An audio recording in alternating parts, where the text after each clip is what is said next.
I knew nothing about Canada's north when I first went up there. Like, I'd never been further north than Slave Lake, maybe. And then I go up to this place where my only frame of reference is Robert Service poetry from elementary school. And I'm just thinking about this great, empty, barren, freezing wasteland, and I couldn't have been more wrong. It is a place of just wondrous extremes. That includes like hefty development, industrial noise, but then maybe a kilometer over the hill, just monastic tranquility. And it's beautiful and it's rugged, and you now get it. I understand that call of the North that people have talked about in all form of literature. And it's through talking to the people that live there that we get an impression and a better understanding and appreciation of what it is that they want to protect. In Canada's vast northern territories, knowledge wasn't written first in books or charts. It was carried in memory, in experience, in stories told beside rivers that have changed course over generations. Western science can measure changes in the land, but only lived experience can sense when the land feels different. This is the story of the NAIT Indigenous Community Atlas Project, where tradition and technology converge to protect a way of life.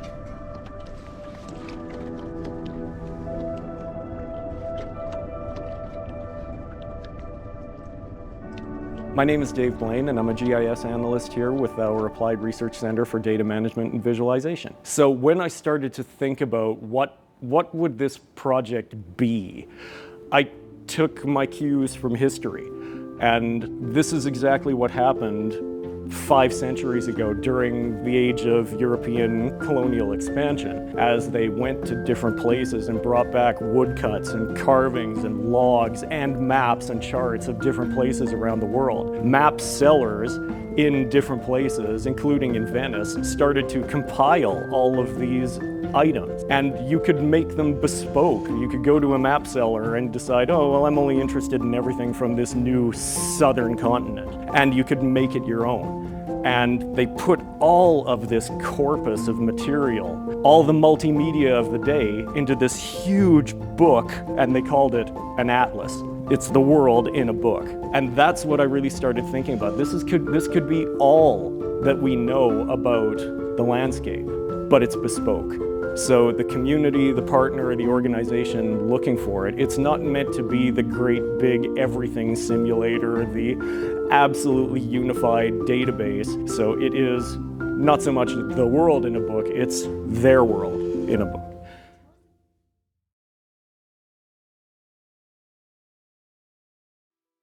You know, right now we have a book, it's called the Sahtu Atlas, and it's a book of all Sahtu, 5 communities in the Sahtu. And I believe that book was made in the 1995, and every year something new comes up. For example, in 1995, when the book came out, something could have happened that we didn't know of. And how can you put that 1 year of something that just recently came out and put it into a book? You would have to recreate the whole book itself. Every year, things are changing, times are changing. You know, when the book was made in 1995, that was before climate change had any impact on our people. And now it's 2025, and 20 years later, and now we have impacts of climate change, forest fires, landslides, erosions. And it's not only just climate change impacts, it's human impacts as well. Having all this on a laptop, on a website, is much greater than a book, because now we could add more as we go. It doesn't have to be a year, it could be next week, it could be 2 weeks, it could be 1 day. And it's much greater because when I travel for work or travel on the land or travel anywhere, I don't have to take the big book with me. The big book would be in the palm of my hand, on my cell phone or on my laptop or iPad. I could easily access that and add more things into it if I had to. What began as an emergency management initiative has grown into something much larger. A new way of mapping, shaped by the people who know the land best.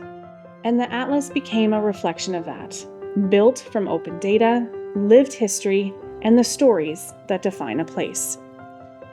It's not a map of the North, it's many maps. each one specific, intentional, and grounded in community voice.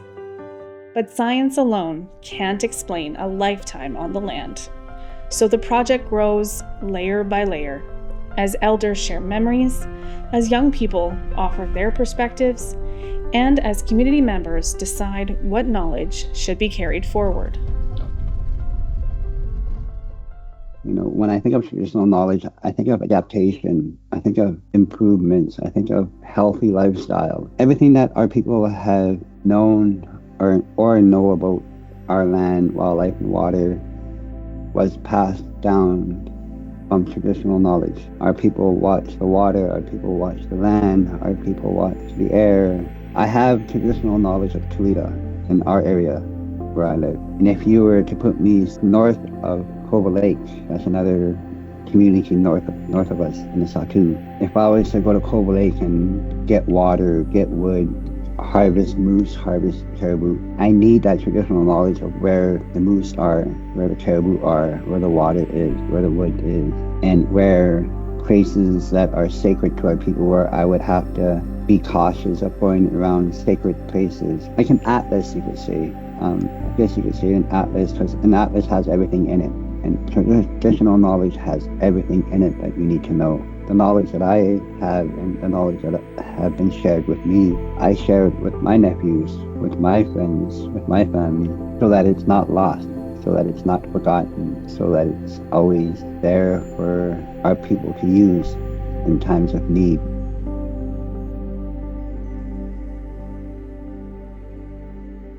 Listening to an elder tell me that here is a lake where he grew up, and now the lake is no longer fishable because of some input of mercury. Now, okay, mercury is a periodic element. It occurs naturally, but all that we have is a sampling that says mercury levels are too high here, and now the fish are no good.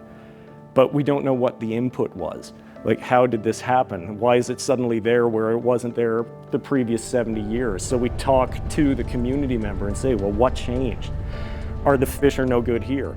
The skin is it's flaky, the meat is too soft. A kilometer downstream, is that still the case? Yes.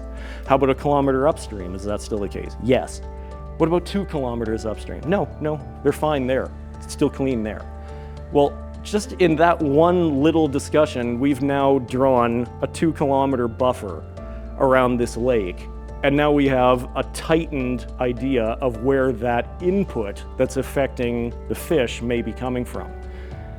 That's why we talk to the community, because they understand this. We've gone from this original pilot project, this Northern Atlas, and now that is logically grown into these community atlases. And we've gone from the north, now that we've returned back to Alberta, so to speak. It was a natural outgrowth of the project, honestly. So we discovered that they all have something different.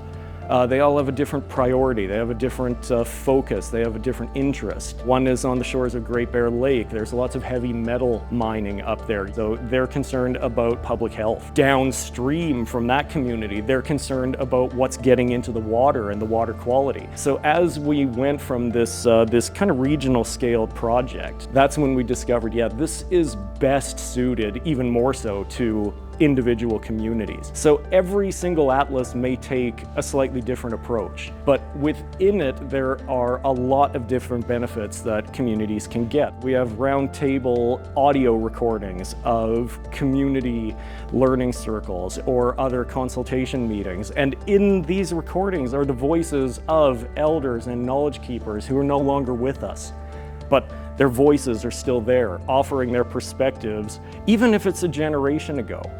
Well, that's the perspective of the landscape as it was changing then.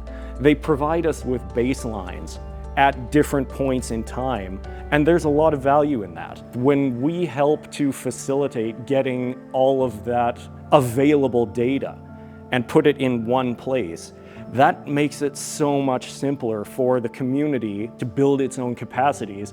Well, gosh, now we know the right doors to knock on, the right phone numbers to call to ask which regulator, who's responsible for this slowly deteriorating piece of industrial infrastructure that's been forgotten and abandoned on the land? Who do we talk to? It makes that so much simpler. So now we've got the inputs of our community knowledge keepers, and we've got these data sets and these inputs from Western science. We put them alongside, and that brings us to a place where we can utilize the resources we have to make better use of that and make better decisions from those projects.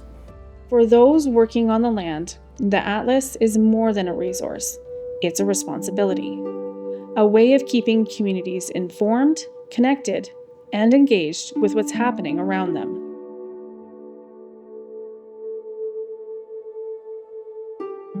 What's the next thing that you want to take from your work with SRRB and put it into this mapping project? The one thing I would love to really add into this was adaptation.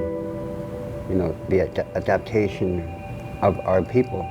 More interviews. Right now we are in the process of doing interviews with elders about the ESO and their work. Interviewing young people, what they think about the pipeline, what they think about the land, what they think about the wildlife. In the next 10, 20 years, this will still be there for the next generation. You know, it will be a tool for them to use, and not only use, but, you know, to learn from.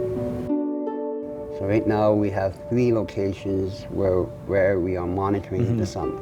Really having concerns about that. You know, right now the elders and the knowledge holders and the land users of the Shutakotene, that's the mountainside people, they are saying the exact same thing you are saying. They're saying, is there? Because in the end, the Atlas isn't just a map. It's a living record of places that sustain people, of knowledge shaped over centuries, of a changing landscape. And as this information is preserved, shared, and passed to the next generation, the value becomes clear. When tradition and technology move together, communities are not only protecting their land, they're shaping their future.